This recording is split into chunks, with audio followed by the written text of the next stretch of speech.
I intended for this presentation to be fairly informal. So I'm going to go through my slides and I have a couple of spots where I'm going to stop for questions.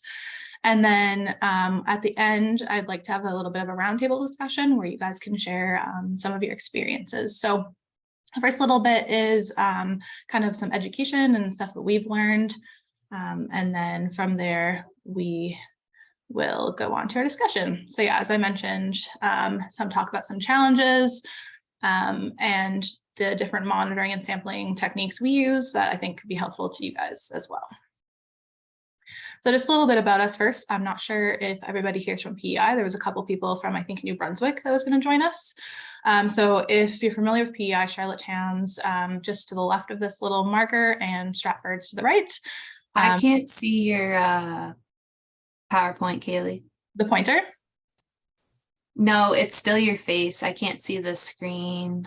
Oh, can anybody else see the screen? It is screen. I can see it. Okay, never mind. You might just need to make it smaller, Lily. Yeah. Yeah. Okay, so yes, we're in Stratford, and I'm the watershed coordinator for the Stratford Area Watershed Improvement Group. And so this is a picture of me and my dog Roxy. So I love being outside and enjoying the nature. So this job is perfect for me. So as I mentioned, Stratford's a rapidly developing municipality. And so you can see here with just some aerial shots of how quickly it developed from almost 100 years ago to close to the present. We have a lot of really quickly developing projects starting really soon as well too. So I wanted to highlight that this presentation is brought to you by the Eco Action Community Funding Grant. And we were awarded a grant to address sediment contamination in freshwater. Part of our grant was to provide education, which is what this is. So I just wanted to start off with a little bit about the challenges we've discovered, which includes enforcement, legislation, and environmental challenges. So I'm pretty sure most of you are familiar with the fact that sedimentation is bad for the environment. It can smother benthic organisms, reduce egg-laying habitat, deteriorate water quality, and something we've been working on right now, which is a social challenge, is creating costly restoration projects for future generations. Getting rid of sediment once it's in a location that it shouldn't be is incredibly expensive and difficult. So most of us know the damage caused by sedimentation, but the question is, why are we still seeing these issues? What else is there blocking us? So some of the enforcement and jurisdictional challenges we've identified over the last couple of years is that projects that are not directly adjacent to or in a buffer zone don't need to use control measures. But we know that the sediment can still make its way through into the freshwater systems through storm sewers or just down the road and any runoff channels that might occur. And then even when control measures are mandatory, they're often not maintained or removed when a project is complete. So hopefully you can see my screen okay, but on the right here, there's a silt fence, this little black plastic essentially, and this has been left over for at least a couple of years because it's been there since the whole time I've been working here, and they're hard to remove, and also not necessarily, it shouldn't necessarily be the responsibility of the NGO in the area to remove it. And then one of the other things that's huge is that control structures are very, very expensive. So if companies are not forced to put them in, essentially, why would they spend that extra money? If they want to protect the environment, that's great, but most of them are businesses and they need to maximize their costs, or the cost benefit analysis essentially. So another challenge is that for us, at least, we didn't have very good working relationships before this project with developers and other municipalities and other players in the game. So if these relationships aren't developed prior to suggesting changes or improvements, it's unlikely they're going to listen to you. Another part that this grant actually solved was the sampling expense. It's really time and money intensive, not only to get the samples analyzed at the lab, but also just to spend the time going out and collecting the samples. Something I've noticed recently is that there seems to be a lack of crossover with both education and communication between environmental programs essentially and engineering. There's the environmental students know that this is really bad for the environment, but they don't really know how to prevent it. And the engineering students know how to prevent it, but they don't maybe necessarily know why it's so important to prevent. And then something else that's really commonly heard, for us at least, is that the sedimentation is just a product of PEI's soil being so fine and so red. People say a handful of sediment will turn a whole pond red.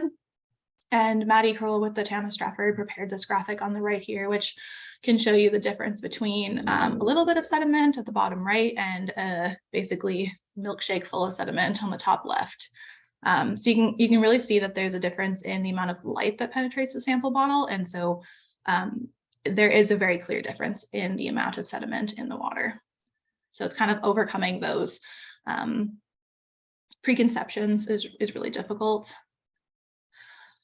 Because we work closely with the town, we've really noticed that there's not enough governmental capacity. The municipalities require bylaws to enforce control measures, but how do you get the bylaws in place without really realizing what the problem is, collecting data and evidence, and having the capacity to enforce? It's kind of like a chicken and the egg situation. If you don't have a municipality in your area, that means you're an unorganized area and you're probably not monitored closely or at all.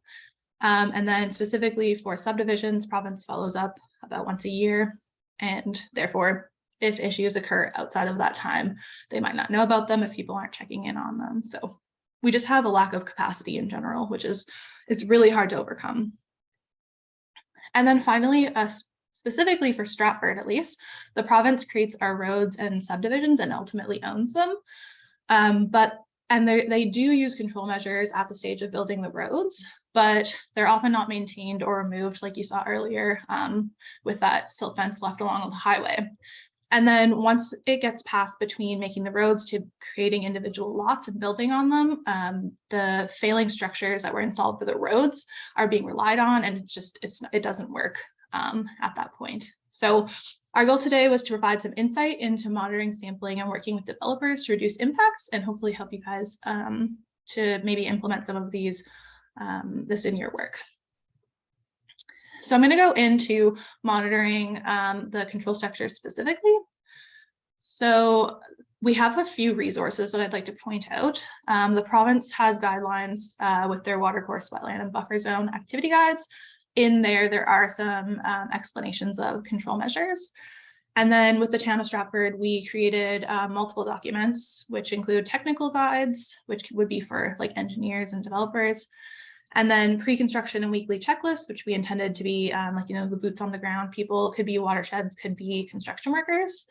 And then we also made a quick reference document that outlines a checklist, but has pictures of what looks good and what looks bad. So all of these are available on our websites, but if you're interested, you can also send me a mailing address and I can send a few of these. I'm not sure if you guys can see this very well, but they're just small little keychains of a quick reference guide.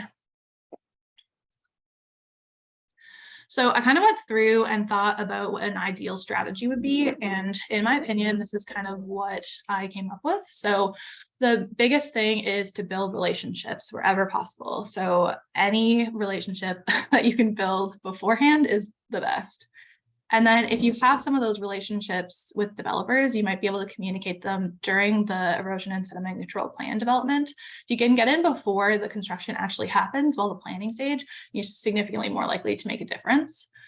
And then in the construction phase, these are kind of like the three main things. You want to minimize the disturbance, so reduce the point source pollution essentially, keep that clean water clean, and contain any dirty water. And so these structures are kind of how you can do that.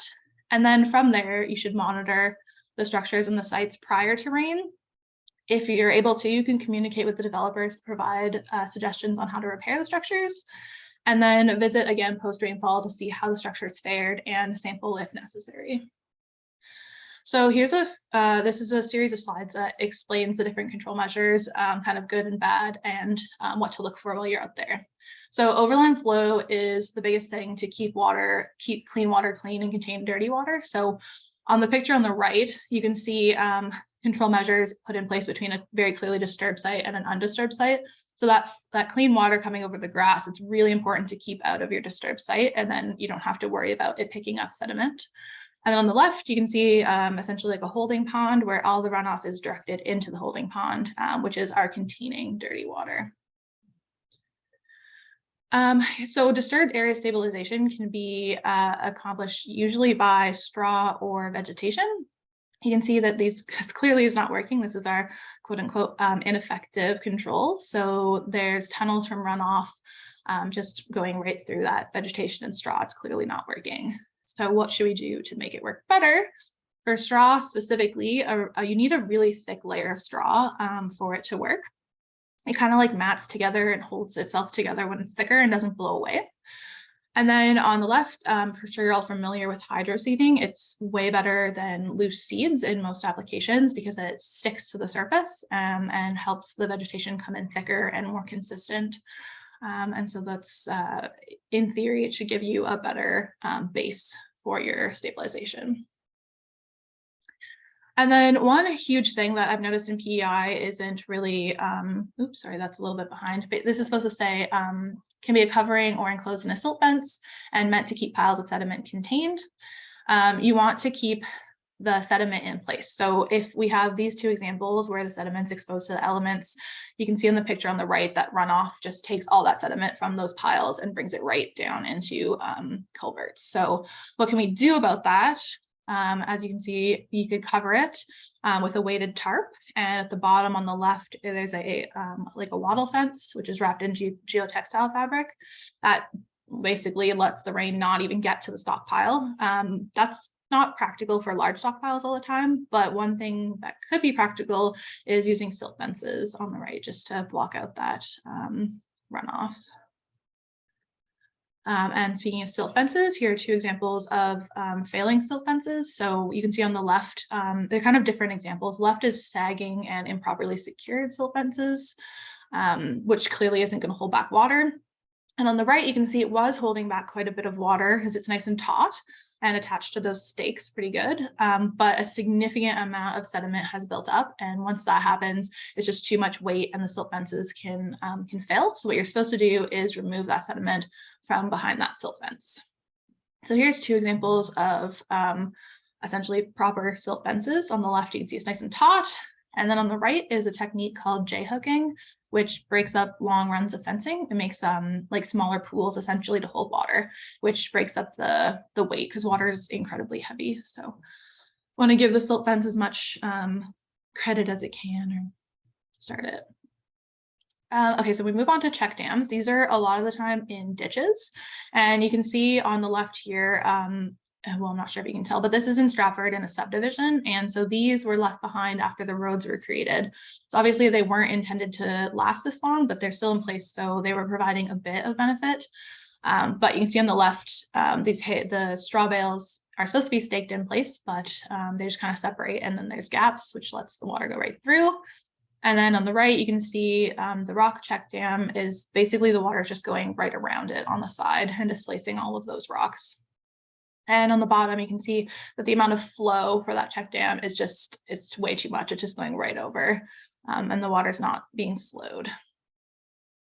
So some good examples.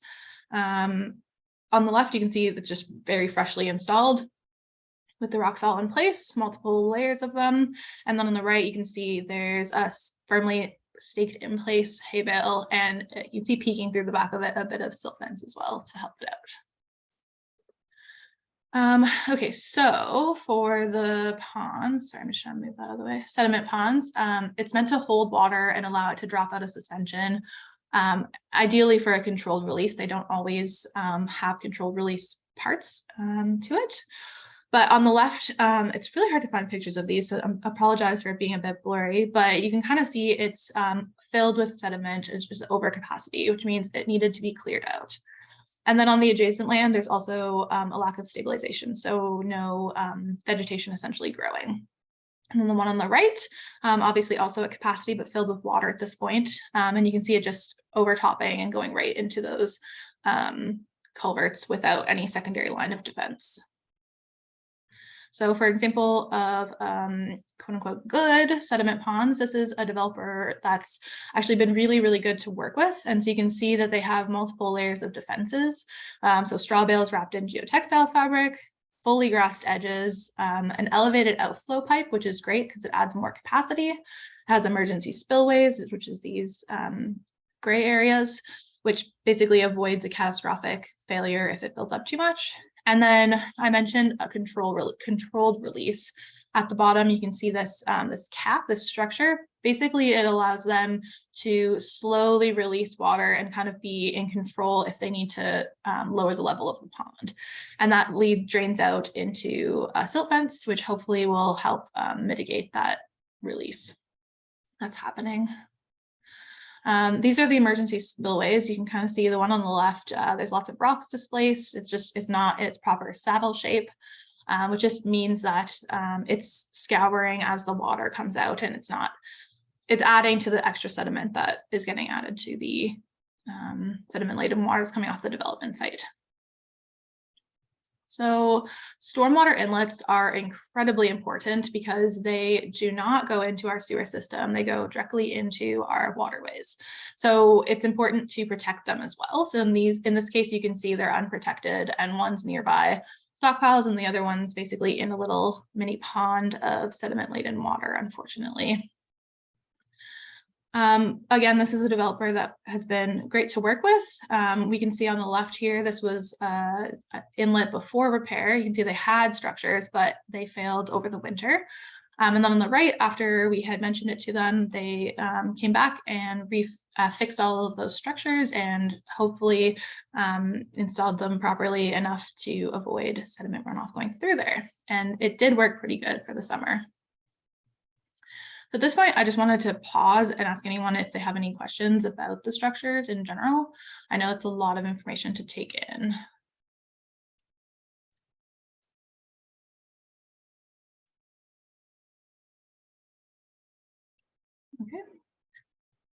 Okay. So moving on.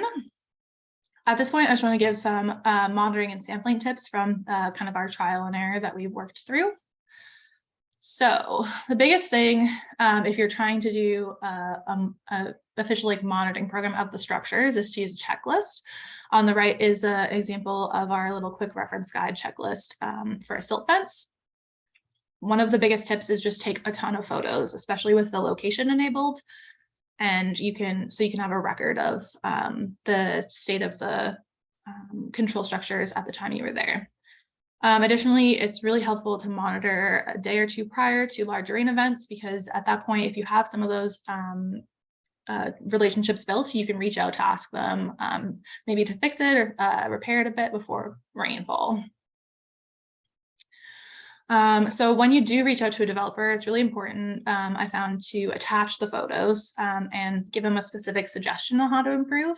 So I hope some of the stuff we talked about earlier might allow you to provide some of those suggestions. And then if you're near a sensitive area, I like to end my email saying, thank you for helping us protect the environment as you're adjacent to a sensitive wetland, just to really drive home the point. And then again, I mentioned we have a developer that has been really helpful working with us, which is Greenway Development. You can see on the right a screenshot, because they had been really, really good. And so we wanted to shout out their efforts on social media. And so that's always a good way to show at least a gesture of goodwill or acknowledge what they're doing. I wanted to highlight what we did before Fiona. So we went out along with a Town of Stratford representative and looked at the initial conditions, because we expected a ton of rain to come down. And this is adjacent to a wetland and ponds. And so you can see on the top here, here's the outflow from the pond. And you can see just peeking through here a piece of silt fence, and this is all wetland. So we had asked them if they were able to fix up their silt fence beforehand, and you can see down here, they really did a good job fixing their silt fence. And then on the right, you can see all this disturbed land and all this grassed area, which in theory should have clean runoff. We realized there was a storm drain right at the junction of those 2 points that we hadn't noticed before. And so we asked them to put a silt fence somewhere along there to divert the water away, and they did, and it was very, very appreciated. So just a few smaller points. It's really important before or at the first rainfall or snow melt early in the spring to go out and observe the areas of concern. It's easier to do it this time of year, at that time of year, because the vegetation is down, and so you can really see things a lot easier. At this point, it's good to take photos and GPS points of all the locations that you might want to sample later in the year. And don't rely on provincial and municipal maps because they don't always have all of the information that you need. It's good to investigate for yourself.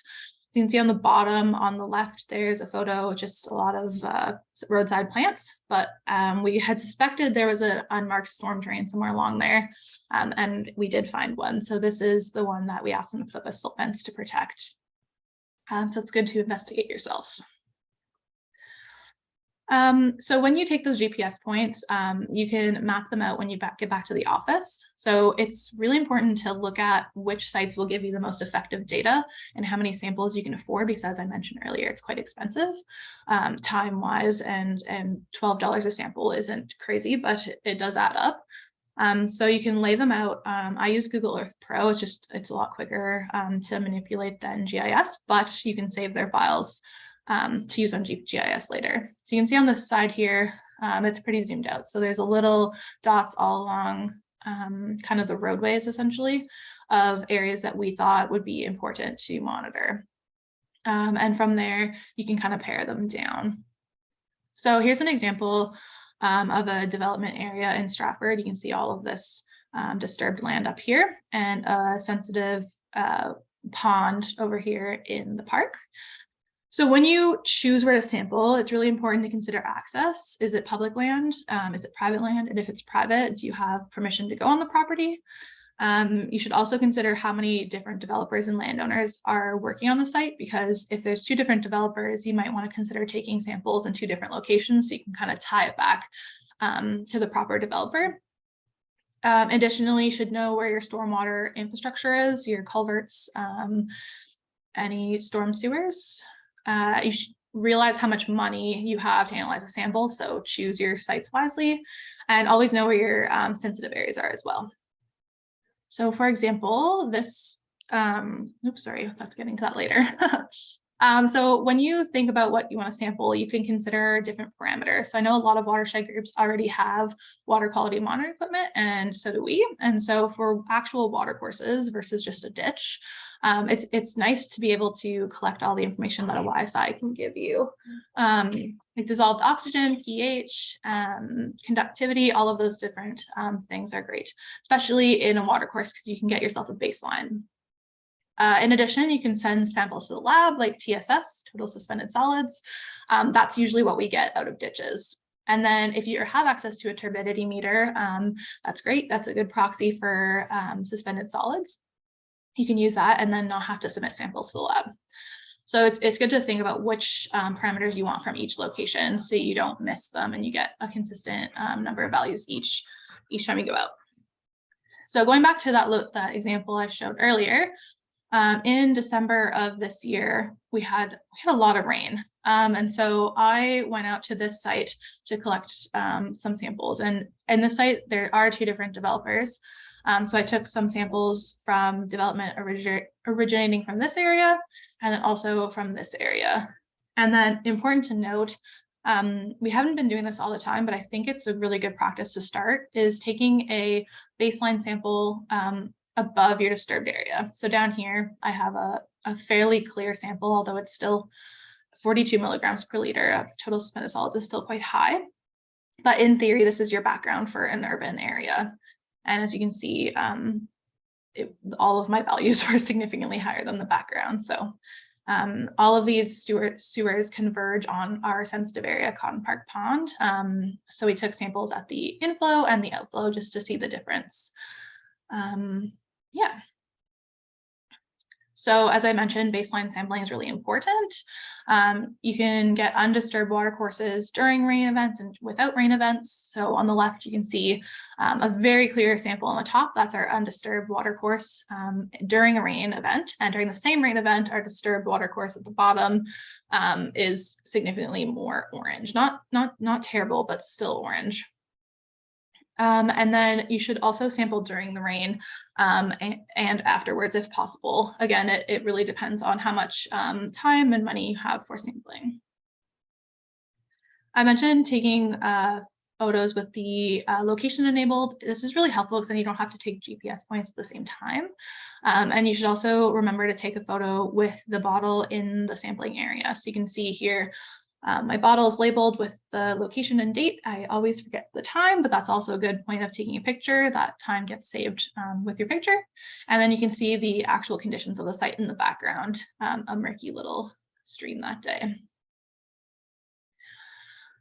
Okay, so specifically when controls are present at your site, it's important to know where to sample. So you should always sample downstream of the control. So for this example, it's in this wetland here, or on both sides. So in this pool here on the top side of the silt fence and below, that can help you show how much is being filtered out, like if the controls are being effective. But you don't want to just sample inside the control because we kind of have to give the benefit of the doubt that the controls are present. So we should be sampling downstream of them. Except in the case where controls are insufficient or failing.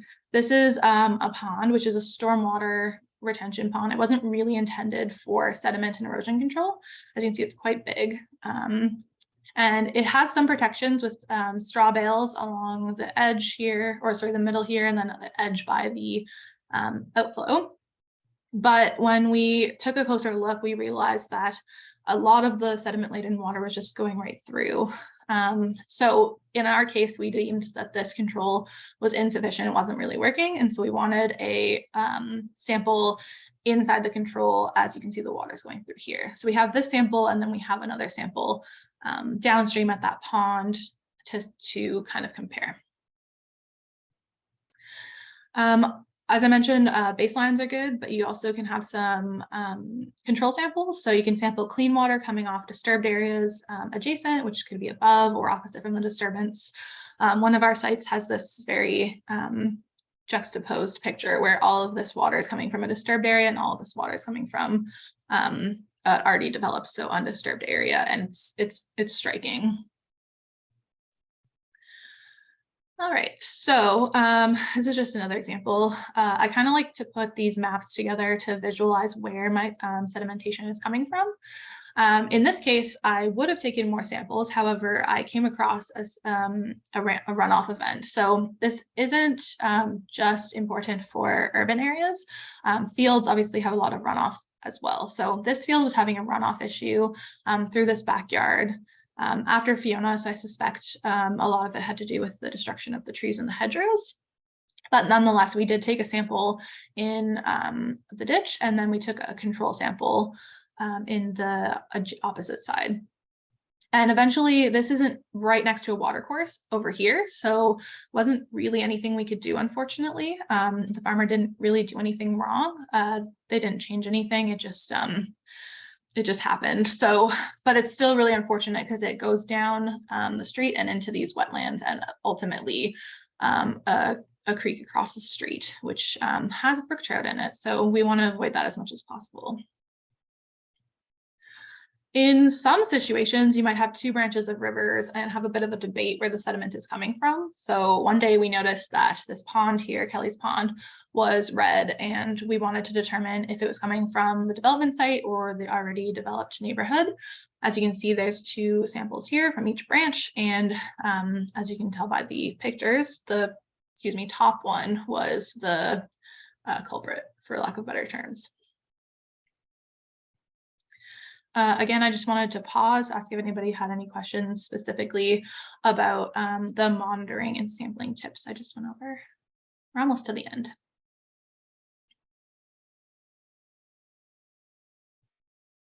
Okay. So at this point, I just wanted to go over some of the lessons and next steps we learned, and then open it up for a bit of discussion. One thing I've learned is that it's incredibly easy to get discouraged with bureaucracy. So it often feels like a chicken and the egg situation with enforcement, because you can't enforce without bylaws, but without bylaws, how do you gain evidence and how do you start the process? How do you hire the staff? It's hard. You have to just pick a spot and start somewhere. This is kind of one place where it's been beneficial to partner with the town of Stratford. Sawwake has been able to bridge the gap a bit by providing the monitoring program for the town. I also found that it's incredibly hard to get developers to cooperate with education or maintenance. They're incredibly busy as well. And if there's no legislation or bylaws making them do something, it's not necessarily good for business, and it's just really hard to pin them down. One thing that really frustrates me specifically is sediment washing into the storm drains without repercussions, because the storm drains empty right into wetlands, and in theory they should be protected, even if it's down the road. But this isn't always the case, and it's a little bit hard to prove. So taking these samples is helpful for us. And then if you have a municipality you can work with that provides building permits, you can work with them to send rainfall reminders. That's something that the town of Stratford does, which I'm not sure how much we're getting out of it, but at least we can say we are giving them warnings and we are providing resources each time there's a significant rainfall. And then our next steps specifically are to continue our monitoring program in collaboration with the town, build our relationships with the town and any developers, because if any of you have been listening to the PI news, there's some really big developments coming in Stratford in the coming years with the community campus and the downtown core being developed. So it's going to be really important to make sure we have monitoring in place and build those relationships before those projects really get off the ground. Additionally, we are continuing to provide education and resources to anybody who wants them, and also just passively on our website. So at this point, I wanted to just open it up to general questions that anybody has for me, and then go from there for a roundtable.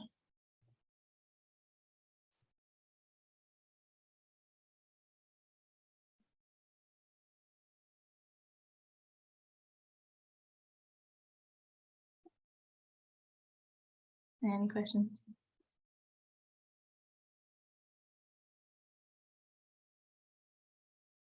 Okay, well, so at this point, sorry, Kaylee. Yeah. Sherry here. I just want to go back to paying for the samples. Yeah.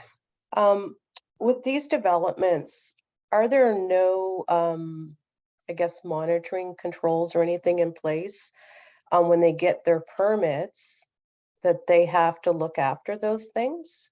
That's a really good idea. Well, currently, so the province in our area does the subdivisions. So they, in theory, are supposed to monitor themselves, but that's kind of hard as well. So currently in our area, there's not any of those agreements that I'm aware of, at least. But that does sound like a really good idea to include in a permit to offset some of the costs for municipalities or landowners. Yeah, or I mean, we have the Watershed Groups picking up the tab to pay for sampling. Yeah.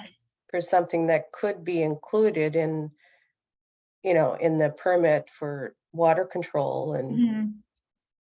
Yeah, no, that makes sense. Actually, I never even thought of that. Thank you very much, Sherry. Yeah, luckily it's $12 a sample. So it's not crazy, but it can add up if you have a lot of sites. Yeah, exactly. Because I know, yeah, you're right. Because you have a lot of stuff coming up in the town. Yeah. I mean, it's something that could be looked at as part of the water course alteration permits and things like that. Yeah, even through the province directly. Yeah, or building permits themselves. Mm-hmm. Eventually, all that makes it somewhere into our water courses. Yeah. Thanks. Anybody else have any questions?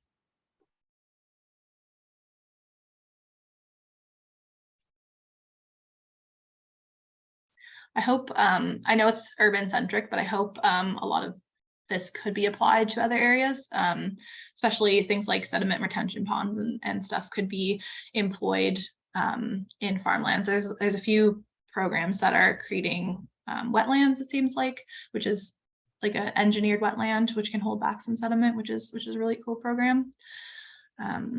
Yeah, so if there's no other specific questions, I would just like to open it up to anybody who's listening to let me know if they've been working on anything like this in their area, if they have any, if they're trying to set up a program, or if there's anything you want to share that maybe a success that you've had that we haven't. I'd love to hear it.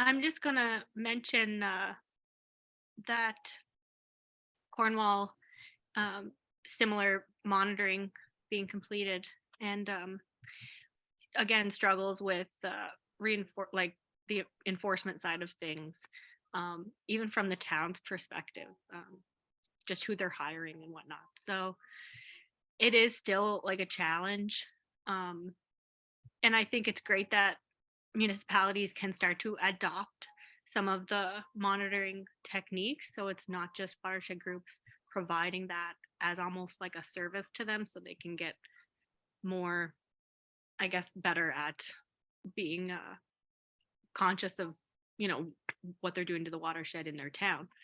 But yeah, it's definitely like something that I think should interest all Watershed Groups in doing if they're working with the municipality, or even a rural municipality, because as people begin to move into PEI and things like that, there's more development happening, and so it's important to catch it and nip it at the bud kind of thing. And so there is great success when you work with the engineers and developers that are usually consistent with when it comes to where they're developing.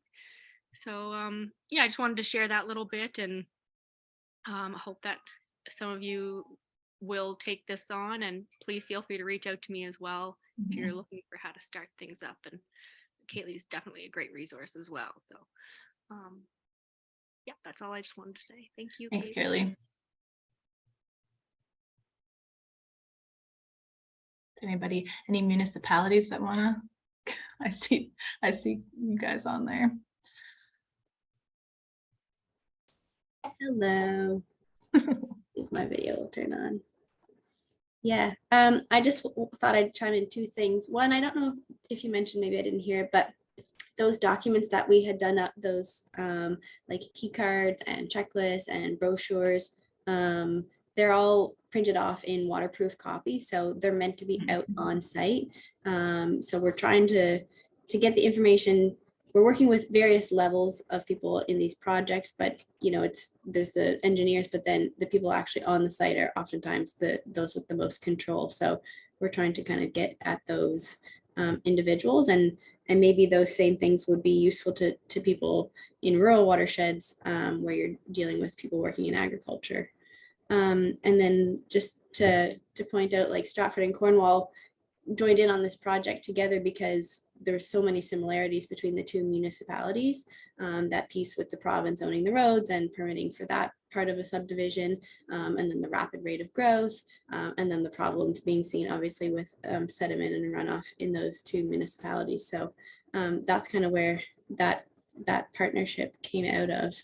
But yeah, just it's been a great working relationship between the town and the watershed.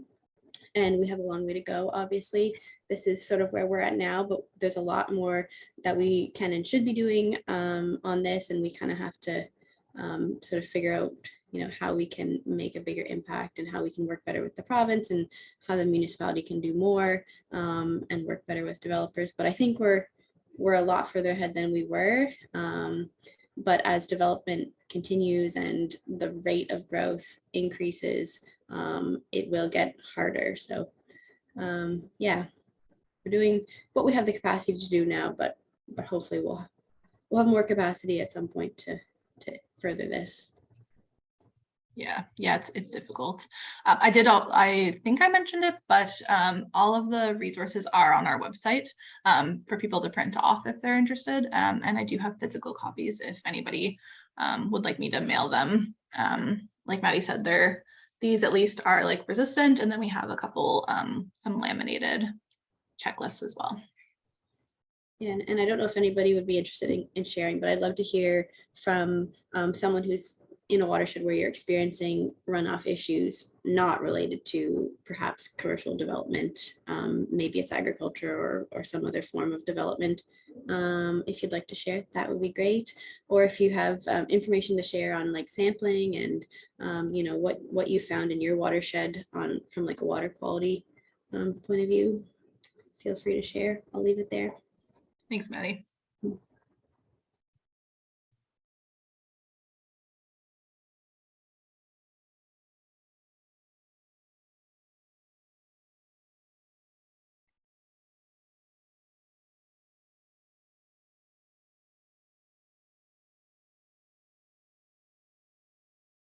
Lily, is there anything I missed about sampling that you wanted to add? Not really. You could mention about the survey that you kind of passed out. Oh, the concerns people had. Yeah, just like who was responsible. We kind of did that. Trying to think. Yeah, I don't really have too much to add aside from yeah, doing the sampling during the heavy rain isn't always the ideal time for people, but it's definitely the best time to get the samples. Yeah, Yeah, thanks. just gotta wear your rubber boots. Yes, Lily did a lot of our sampling this summer with our students, so it's something that students can do too, which is nice. One other point on that, I guess that just made me think, this used to be sort of a spring and fall issue. And with climate change and the way that things are, it's pretty much a year-round issue. You know, we often now don't have snow or ice cover in the winter, and then we'll have a warm event or a rain event. And then the same in the summer, you could have like a rogue heavy rain, you know, in August. And it's becoming more of an issue because of that as well. That's another kind of component, and that makes it harder for those of us who are working on this, because it, you know, you have to sort of be on the ball all year round, and the developers and the engineers and the people on site sort of have to be thinking about this all times of year instead of just, you know, some of those previously rainier times. Yeah, we had sampling in December this year, which was not ideal. Yeah.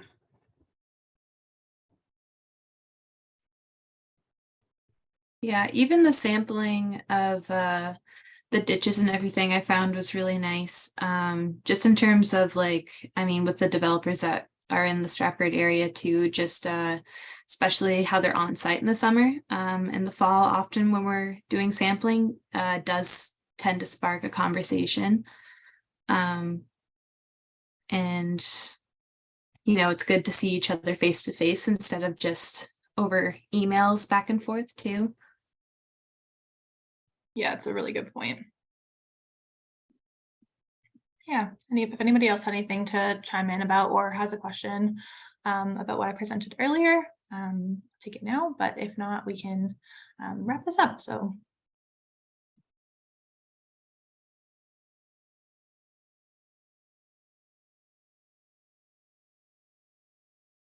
All right. Thank you guys very much for attending. Yeah, hope you enjoy the rest of your day. If you have any questions, you can also email me. Yeah. Take care. Bye. Thank you. Bye. Thanks.